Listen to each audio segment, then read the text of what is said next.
皆さん、こんにちは。アンリです。今日は AI 半導体決算ラッシュが本日5月15日から20日に開戦し、キオクシアの純利益が48倍、メモリ5社で63兆円の市場予想、NVIDIA 5月20日決算という3つの大波が同時に来ている話を AI に詳しくない方にもわかるようにお伝えします。2026年5月15日金曜、キオクシアホールディングスが通期決算を発表し、純利益が前年比2倍超の5544億円、さらに2027年3月期第1四半期、つまり4月から6月の営業利益見通しは前年比およそ29倍の1兆2980億円、純利益は48倍の8690億円という衝撃の数字が出ました。同じ週にはサムスン、SK ハイニックス、マイクロン、ウエスタンデジタル、キオクシアのメモリ5社合算で市場予想売上が63兆円規模、いわゆるトヨタ超えが現実味を帯びる水準に到達。さらに5月20日には NVIDIA の2027会計年度第1四半期 NVIDIA Q1FY27 決算で売上ガイダンスが780億ドル、前年同期比プラス 77% という驚異的なペースが見込まれています。 AI 半導体決算ラッシュが本日開戦というのが今日のトップニュースです。まずはキオクシアの数字をもう少し丁寧に整理しておきます。キオクシアはもともと東芝メモリから2018年に分社独立した難度型フラッシュメモリの世界大手で、データセンター向けの大容量 SSD、 つまりソリッドステートドライブ、ハードディスクの代わりに使われる高速ストレージが主力です。今回発表された2026年3月期通期決算は売上高2兆3376億円で前年比プラス 37.0%、純利益5544億円で前年比2倍超。これだけでも十分に好調ですが、本当のサプライズは2027年3月期第1四半期、つまり4月から6月の見通しで、営業利益が前年同期比およそ29倍の1兆2980億円、純利益は48倍の8690億円と、文字通り桁違いの伸びを織り込んできた点です。背景にあるのは生成 AI 向けの大容量 SSD とHBM、 つまり高帯域メモリと組み合わせる難度の需要爆発です。さらにキオクシアは東京証券取引所への上場に加えて、米国市場で ADS 米国預託証券の上場準備も同時に公表しました。日本のメモリ企業が AI 半導体ブームの中で世界市場から直接資金を調達する段階に入ったという大きな転換点です。2つ目のセクションはメモリ5社合算63兆円という市場予想とトヨタ超えのスケール感です。証券アナリスト各社の予想を集計すると、サムスン電子、SK ハイニックス、米国のマイクロンテクノロジー、ウエスタンデジタル、そして日本のキオクシアの5社合算で AI 半導体メモリ事業の売上が63兆円規模に達する見込みです。これは日本最大の企業であるトヨタ自動車のグループ売上およそ48兆円を大きく上回る水準で、日本企業最大級の AI 恩恵が自動車ではなくメモリ業界に集まるという産業構造の歴史的な変化を意味します。特にキオクシアは日本企業として唯一この5社に名を連ねており、国内の AI 半導体テーマの中で中核銘柄として再評価が始まっています。投資家コミュニティではこれまで主役だった検査装置や全工程の装置メーカーからメモリ本体への注目シフトが起きており、 X 旧 Twitter 上でも個人投資家の議論が活発化しています。ただしメモリは歴史的に景気循環が激しい分野で、需給バランスが崩れると価格が一気に下がるリスクもあります。爆益期待だけでなく過熱感とのバランスを冷静に見ておくことが大切です。3つ目のセクションは5月20日水曜に控える NVIDIA 決算 NVIDIA Q1FY27 のプレビューです。 NVIDIA は世界の AI サーバー向け GPU、 つまりグラフィックス処理装置の最大手で、チャット GPT やクロードの学習にもその半導体が中核として使われています。今回の決算では売上ガイダンス、つまり会社が示す売上見通しが780億ドルプラスマイナス 2%、前年同期比プラス 77% という創業以来でも屈指の伸び率が示される見通しです。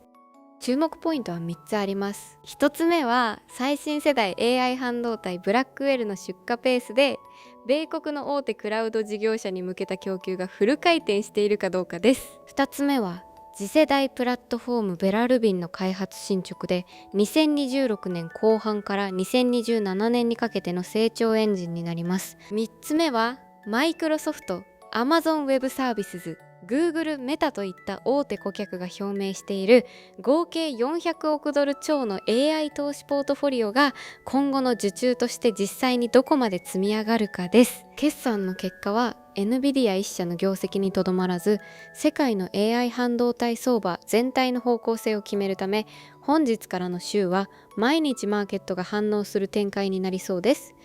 4つ目のセクションは日経平均の5月14日終値と国内 AI 半導体銘柄の動向です。5月14日木曜の東京株式市場では日経平均株価が前日比プラス176円の 63,448 円で取引を終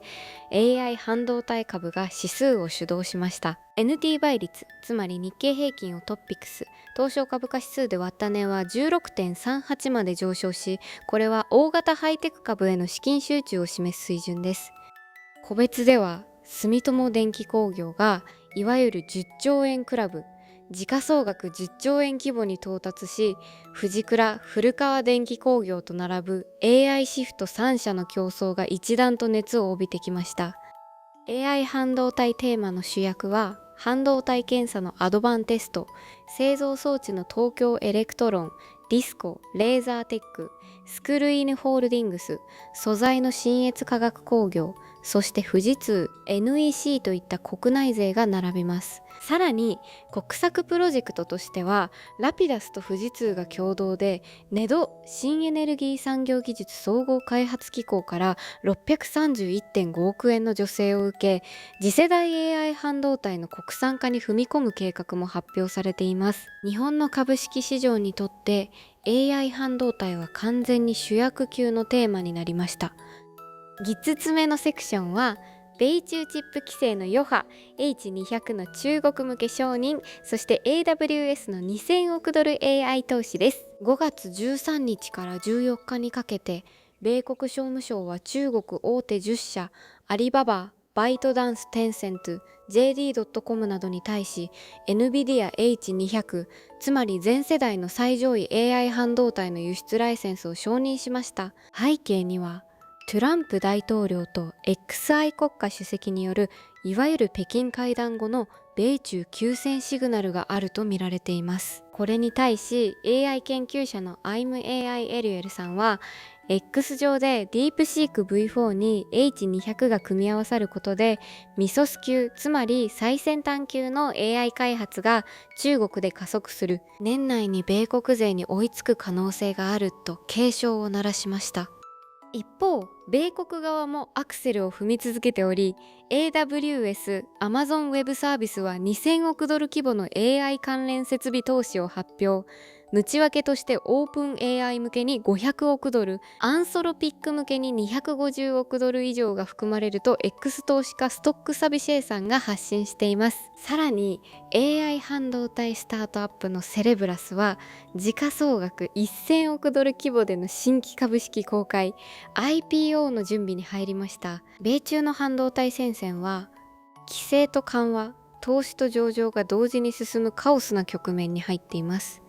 6つ目のセクションは米商務省の AI 技術輸出政策と日本企業への参画要請、そして日本投資家への3つの示唆です。米商務省の機密時間は5月7日木曜にワシントンのジェトロ日本貿易振興機構の講演で在米の日本企業に対し米国主導の AI 技術輸出枠組みへの参画を強く要請しました。これを5月16日土曜の日本経済新聞が大きく報道し、ソブリン AI、つまり国家試験の AI を目指すのか、米国陣営に参画するのかという二択論が日本の AI 政策の主要論点として浮上しています。ここから日本の個人投資家にとっての3つの示唆を整理します。1つ目は AI 半導体テーマは決算次第で短期に大きく動くので、特定の1銘柄に集中せず、検査装置、メモリ、素材、装置、システムインテグレーターと複数業種に分散して観察することです。2つ目は本日5月15日のキオクシア決算、19日火曜の周辺企業決算、20日水曜の NVIDIA 決算と3日連続で材料が出るため、ニュースを毎日チェックして相場全体の温度感を把握することです。3つ目は本動画は特定銘柄の売買を推奨するものではなく、投資判断はご自身の責任とリスク許容度に応じて慎重に行ってくださいという基本姿勢を改めて確認しておきたいと思います。ここまでの整理をまとめます。2026年5月15日から20日、AI 半導体決算ラッシュが日米同時に開戦しました。キオクシアは2027年3月期第1四半期営業利益およそ29倍の1兆2980億円、純利益48倍の8690億円という衝撃の見通しを示し、米国 ADS 上場準備も公表。メモリ5社合算では市場予想63兆円のトヨタ超え、スケールが視野に入ります。5月20日の NVIDIA 決算では売上ガイダンス780億ドル、前年比プラス 77% が見込まれ、日経平均は63,448円まで AI 半導体主導で上昇。米中では H200 の中国承認、 AWS2000 億ドル AI 投資、セレブラス IPO が同時進行し、米商務省は日本企業に米国陣営参画を要請しています。今日が日本の AI 半導体投資テーマの天王山が始まった日として記録される一日です。今日のニュースでこれは気になると思ったトピックがあれば、ぜひコメント欄で教えてください。皆さんの関心が高いテーマは次の動画で深掘りしていきます。チャンネル登録と通知ベルをオンにしていただければ、毎日の AI ニュースを見逃さずチェックできますよ。それではまた次の動画で。